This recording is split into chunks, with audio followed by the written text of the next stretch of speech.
नमस्कार. Yes news Kolhapur या YouTube चॅनलमध्ये आपलं मनापासून स्वागत. लोकसभा निवडणुकीच्या तिसऱ्या टप्प्याचं मतदान आज देशभरामध्ये पार पडतंय. देशातल्या 12 राज्यांमधल्या 94 जागांसाठी मतदान होतंय. महाराष्ट्रामध्ये कोल्हापूर आणि हातकणंगलेसह 12 जागांसाठी आज मतदान होतंय. कोल्हापूर जिल्ह्यात सकाळी 7 वाजल्यापासून मतदानाला चांगला प्रतिसाद मिळतोय. खास करून ग्रामीण भागामध्ये सकाळच्या टप्प्यामध्ये मतदार मतदान केंद्रांवर मोठ्या प्रमाणात येताना दिसतात. जिल्हा प्रशासनानं सकाळी 7 वाजल्यापासून 9 वाजेपर्यंतचा अंदाजे मतदानाचा टक्का कसा झालेला आहे याची माहिती दिली आहे. चंदगड विधानसभा मतदारसंघामध्ये सकाळच्या 2 तासांमध्ये 5.60% मतदानाची नोंद झाली आहे. कागल विधानसभा मतदारसंघात 8.98% इतकं मतदान पहिल्या 2 तासात नोंदलं गेलं आहे. करवीर विधानसभा मतदारसंघामध्ये सर्वाधिक 11.71% मतदानाची नोंद झाली आहे. कोल्हापूर उत्तर मतदारसंघामध्ये 9.68%, कोल्हापूर दक्षिण मतदारसंघामध्ये 9.6% आणि राधानगरी मतदारसंघात सर्वात कमी 3.50% अशी मतदानाची नोंद झालेली आहे. कोल्हापूर लोकसभा मतदारसंघातील महाविकास आघाडीचे उमेदवार श्रीमंत शाहू महाराज छत्रपती यांच्यासह राजघराण्यातील सदस्यांनी सकाळी न्यू पॅलेस स्कूल इथं जाऊन मतदान केलं. मतदानानंतर प्रतिक्रिया देताना राजघराण्यातील सदस्यांनी सकाळपासून जो मतदारांचा उत्साह दिसतोय त्या उत्साहातून कोल्हापूरकरांना बदल हवाय हे स्पष्ट दिसत असल्याची प्रतिक्रिया दिली आहे. सगळ्यांना आव्हान केलंय की मतदान जास्तीत जास्त करावं म्हणून लवकरात लवकर करून घ्यावं असं सांगितलंय आणि करतील सगळे. पहिल्या 2 टप्प्यामध्ये महाराज मतदानाचा आकडा आहे तो खूप कमी झाली होती टक्केवारी. हे टक्केवारी वाढणं खूप गरजेचं आहे. काय सगळ्या नागरिकांना टक्केवारी वाढलीच पाहिजे किंवा कारण ते लोकशाहीच्या दृष्टिकोनातून कमी वोटिंग होणं मतदान होणं हे बरोबर नाही तर वाढणारच नक्की. पूर्ण कोल्हापुरात आज चैतन्याचं वातावरण आहे.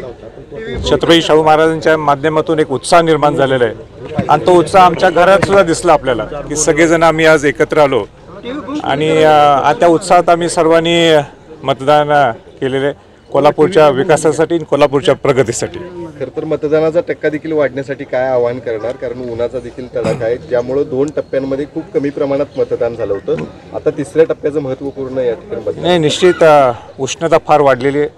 माझं सर्व जनतेला आव्हान हेच असणार आहे की लवकरच्या लवकर आपण मतदान करून घ्यावं 12 वाजेपर्यंत आणि त्याच्यानंतर 4 ते 6 परत गर्दी होऊ शकते. म्हणून माझं सगळ्या जनतेला आव्हान आहे की तुम्ही जास्तीत जास्त आपण लवकर यावं आणि खऱ्या अर्थाने कोल्हापूरकरांनी नेहमीच दाखवून दिलेलं की आम्ही मतदानाचा हक बजावतो आणि सगळ्यात जास्त टक्केवारीसुद्धा आपल्याला कोल्हापूरमध्ये दिसून येईल. कारण त्यातला उत्साहाचा एक भाग आहे. चैतन्याचं वातावरण निर्माण झालेलं आहे आणि लोकसुद्धा मोठ्या संख्येने इथं येऊन मतदान करतील असं मला पूर्ण विश्वास आहे. काय विश्वास वाटतो या ठिकाणी या पूर्ण लढतीमध्ये? आता बाकी काहीच नाही ना, नुसती लाट छत्रपती शाहू महाराजांची, दुसरा विषयच नाही आहे. आणि त्या लाटेतला आम्ही एक सुद्धा एक घटक आहोत म्हणजे प्रचाराच्या बाबतीत. आनंदच आहे आणि एवढी जास्त गर्दी सकाळी सकाळी बघून मला नागरिकांचं पण कौतुक करायचं आहे की आपली जी जबाबदारी आहे वोटिंगची ती ते फार छान पद्धतीने पार पाडतात. एकंदरीत महिनाभर प्रचार सुरू होता, तुम्ही देखील प्रचारात सहभागी होता. काय वाटतं कशी असेल विजयाची पताका? जो आनंद जे प्रेम आम्हाला पूर्ण जिल्ह्यातून मिळालेलं आहे त्याच्यातच विजय आहे हे निश्चित झालेलं आहे. नाही, निश्चित आनंद आहे. गेले अनेक दिवस या दिवसाची वाट आम्ही सगळेजण बघत होतो. कारण गेले महिनाभर प्रचाराची धुरा आम्ही सर्वजणच अतिशय समर्थपणे सांभाळण्याचा प्रयत्न केला. अगदी मतदाराचा म्हणजे शेवटच्या घटकापर्यंत पोचण्याचा आम्ही प्रामाणिकपणे प्रयत्न केला आणि आम्ही यशस्वीही झालो. आणि लोकांचा जो उत्साह बघितला, प्रतिसाद बघितला, प्रत्येक वेळेला आम्ही ज्या ज्या वेळेला जात होतो त्याला प्रचंड उत्साह आणि प्रतिसाद चांगला होता, सकारात्मक होता आणि आम्हाला विश्वास आहे की या प्रतिसादामुळं आपल्याला मोठं यश इथं अपेक्षित आहे. निश्चितपणे मतदारच याला चोख उत्तर देतील. आम्ही आज बोलण्याची काही गरज नाही आहे. जे विरोधकांनी अपप्रचार करण्याचा प्रयत्न केला तो लोकांना पटलेला नाही. उलट जेवढा त्यांनी आमच्यावर जेवढी खालच्या पातळीवर जाऊन टीका केली तेवढा आमचा त्यामध्ये लोकांचा प्रतिसाद आमच्या बाजूने वाढलेला दिसून आलेला आहे वेळोवेळी. आणि आजही आपल्याला दिसून येईल की आमचा विजय हा मोठा विजय असणार आहे.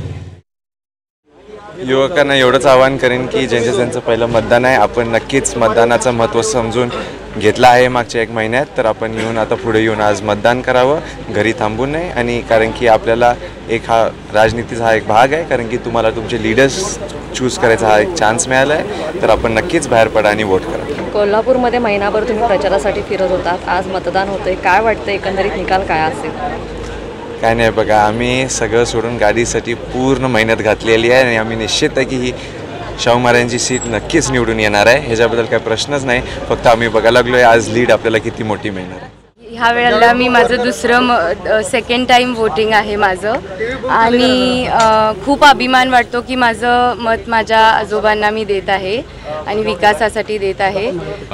सगळीकडं पॉझिटिव्ह हे होतं आजोबांच्याबद्दल, सगळ्यांना त्यांचं काम माहीत आहे आणि त्यांचं भरपूर काम आहे सामाजिक क्षेत्रात आणि शैक्षणिक क्षेत्रात, त्यामुळे सगळीकडे पॉझिटिव्ह रिस्पॉन्स होता, त्यामुळं खूप छान वाटलं. युवा वर्गाशी तुम्ही कनेक्टेड होता, युवा वर्गाचं काय मत आहे, कशा पद्धतीनं सगळे ते सामोरे जात आहेत? आता आमच्या स्कूलमधले किंवा माझे जे मी विबग्योर शाळेत होते, तर मग तिथले आमचे सगळे जे फ्रेंड्स होते त्यांना आम्ही भेटलो, फोनवर पण बोललो बऱ्याच जणांशी, तर सगळ्यांचं पॉझिटिव्ह मत होतं महाराजांसाठी. दरम्यान आमदार सतेज पाटील यांनीही सकाळी मतदानाचा हक्क बजावला. मतदानानंतर माध्यमांशी बोलताना त्यांनी राजर्षी शाहू महाराज आणि छत्रपती शिवाजी महाराजांचा विचार दिल्लीत पाठवण्यासाठी कोल्हापूरकर उत्स्फूर्तपणे मतदानासाठी बाहेर पडत असल्याचं सांगितलंय. कोल्हापूर आणि हातकणंगले या दोन्ही मतदारसंघांमध्ये मतदानाचा जोर सकाळच्या टप्प्यामध्ये वाढलेला असून मतदारांनी जास्तीत जास्त संख्येनं मतदानासाठी बाहेर पडावं असं आवाहनसुद्धा त्यांनी केलंय. कोल्हापूरमध्ये छत्रपती शिवाजी महाराजांचा विचार, शाहू महाराजांचा विचार, डॉक्टर बाबासाहेब आंबेडकरांचा विचार दिल्लीत जाणार आहे, याचा आनंद कोल्हापूरकर उत्साहामध्ये साजरा करतायत. आणि आज चंदगडपासून सकाळपासून मी आढावा घेतोय, प्रचंड उत्साहानं अगदी 400-400, 500-500चे ग्रुप एकत्रित करे आदरणीय महाराजांच्याबद्दल आपुलकी प्रेम दाखवून आज मतदान करताना आपल्याला दिसतात. आणि आम्हाला विश्वास आहे की प्रचंड मताधिक्यानं कोल्हापूरकर जनतेचे उमेदवार या नात्यानं आदरणीय महाराजांना मतदान करतील. तर दरवेळी मतदानाची टक्केवारी कोल्हापूरकरांची जास्त असते, 70% जास्त आहे. आता काय या ठिकाणी विश्वास वाटतो? नाही, सगळीकडे मतदान 12 वाजेपर्यंत आपल्याला आकडेवारी लक्षात येईल की प्रचंड मतदान त्या ठिकाणी आहे. सकाळपासून फोन येत आहेत, सगळीकडे येत आहेत. प्रशासनही चांगल्या पद्धतीनं नियोजन प्रशासनानं केलेलं आहे. कुठेही अडचण आत्ता सकाळपर्यंत तरी कुठेही अडचण आलेली नाही. अगदी हातकणंगल्यात सुद्धा वातावरण चांगलं आहे. सकाळपासून हातकणंगल्यात देखील सत्यजित पाटलांसाठी उत्साहानं मतदान, अगदी वाड्या वस्त्यावरनं देखील मतदान चांगल्या पद्धतीने येते. हा सकाळपर्यंतचा रिपोर्ट तरी आमच्याकडे आहे.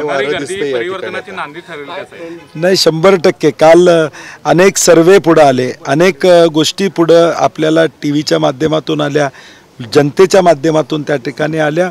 या टप्प्यात देखील महाविकास आघाडीला पश्चिम महाराष्ट्रातल्या ज्या जागा आहेत त्यामध्ये महाविकास आघाडीची सरशी होणार, हे आपल्या माध्यमातून देखील आपण दाखवलेलं आहे. आपलेही सर्वे पुढे आलेले आहेत आणि म्हणून जनतेचा मॅन्डेट हा महाविकास आघाडीच्या बाजूने हे या टप्प्यातल्या मतदानावर सिद्ध होईल. काय नेमका या ठिकाणी आता खरं तर विश्वास वाटतो तिकडं? नाही, मी म्हणलं तसं प्रचंड प्रतिसाद आहे, लोकांचा उत्साह आहे. माझी लोकांना कळकळीची विनंती आहे, लोकशाही टिकवायसाठी मतदानाला जास्तीत जास्त प्रमाणात बाहेर पाडा. छत्रपती शिवाजी महाराजांचा विचार दिल्लीत पोहोचवण्यासाठी ताकदीनं बाहेर पाडा अशी माझी विनंती आहे. 38 जागा या ठिकाणी म्हटले होते. नाही, वातावरण अंडरकरंट एवढा प्रचंड आहे की कदाचित मिरॅकल देखील या महाराष्ट्रामध्ये घडेल. अनेकांनी 25, 26, 28 जागा महाविकास आघाडीला दाखवलेल्या आहेत. परंतु आज जे रिपोर्ट येत आहेत पहिल्या टप्प्यातले, दुसऱ्या टप्प्यातले आणि तिसऱ्या टप्प्यातला देखील उत्साह बघितल्यानंतर कदाचित महाराष्ट्र हा मिरॅकल घडवेल आणि महाराष्ट्राचा स्वाभिमान दिल्लीत जपण्याचं काम महाविकास आघाडी करेल हा विश्वास आहे. तो मॅन्डेट मताद्वारे आपल्याला दिसून येईल. प्रशासन या ठिकाणी पूर्ण नियोजन आहे असं आपण म्हणतोय. मात्र आम्ही सकाळपासून 3 ते 4 मतदार केंद्रावर जातोय. लोकांची गर्दी आहे, ऊन वाढा लागले, मंडप देखील साधा नाही, अनेक ठिकाणी लोक चक्कर येऊन पडतात. पाण्याची सुद्धा व्यवस्था काही ठिकाणी ही अडचण आली. मी सकाळी आरोनशी देखील बोललो, काही ठिकाणी पाण्याची व्यवस्था नव्हती. पारंपरिक पद्धतीनं मंडप असलं अभिप्रेत होतं, ते काही ठिकाणी झालेलं नाही. आम्ही सूचना दिल्यात, किमान आत्ता 1 तास 2 तासामध्ये काही ठिकाणी या तक्रारी आलेल्या आहेत त्या सुधारणा करायला सांगितल्यात.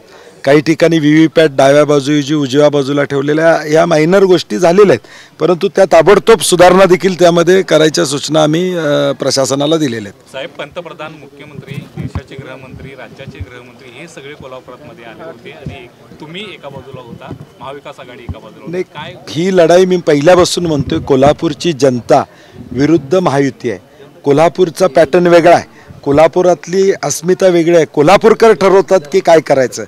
दिल्लीतून कोण येऊन दे, ठाण्यातून कोण येऊन दे, काय त्याचा परिणाम कोल्हापूरकरांच्यावर होत नाही, कारण की राजश्री शाहू महाराजांचं कर्तृत्व या कोल्हापूरकरांना माहीत आहे. त्यामुळे बाहेरनं येऊन कोण सांगून कोल्हापूरकर आपली दिशा बदलतील असं कधीही झालेलं नाही. विचार हा महत्त्वाचा आहे, तो विचार दिल्लीत पाठवायचा निर्णय लोकांचा झालेला आहे. भाजप नेते मी येऊन करेक्ट कार्यक्रम करून जातो, आता नेमका कार्यक्रम नाही, आता जनता त्यांचा करेक्ट कार्यक्रम करेल. भाजप नेते धनंजय महाडिक म्हणतात मोदींचा प्रभाव आहे. मी त्यांना विचारलं 2014ला मोदींची लाट असताना ते निवडून आले होते, पण आता 24ला मोदींचा प्रभाव आहे असं म्हणतात ते. मोदींचा प्रभाव असता तर एवढं लोकसभा वाईज फिरावं लागलं नसतं. प्रभाव नाही म्हणून लोकसभा वाईज त्यांना पंतप्रधानांना देखील आज निवडणुकीला प्रचार त्या ठिकाणी घ्यावा लागतोय. कुठलाही मुद्दा चाललेला नाही, 400 पार असू दे किंवा जातीय मध्ये तेढ निर्माण करण्याचा कुठलाही मुद्दा त्यांचा सक्सेसफुल झालेला नाही, हे या निवडणुकीच्या प्रचार यंत्रणेतून स्पष्ट झाले. आणि इथं तर कोल्हापूर जिल्ह्यामध्ये भाजपच साधारणपणे नाराज आहे दोन्ही मतदारसंघामध्ये, याचा अनुभव आलेला आहे.